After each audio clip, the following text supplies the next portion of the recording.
Allah Azze ve Celle insana yakın gelir.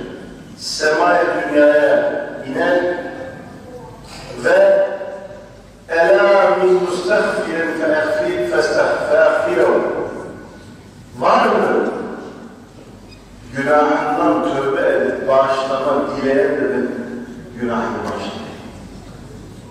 Ela min mustahfirin fe'agfirehu. Var mı?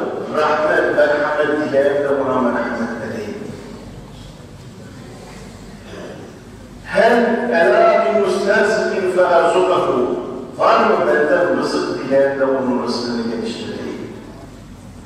وَكَذَا keza keza. Efendimiz sayıyor. Herkesin kendi ihtiyacını arz edeceği artık 3 tane örnek verdi, devamını Rabbim benim çocuklarımı salih eyle. Rabbim memleketimizi, İslam beldelerini musibetlerden, belalardan koru. Müslümanların birlik ve beraberliğini sağla.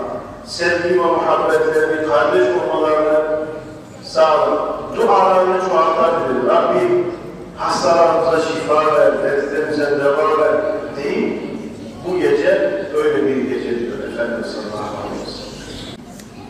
Ama biz kendimize haksızlık ettik.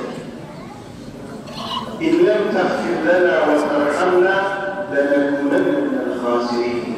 Eğer sen bizi bağışlamazsan, sen bizi affetmezsen şüphesiz biz ziyanda, zararda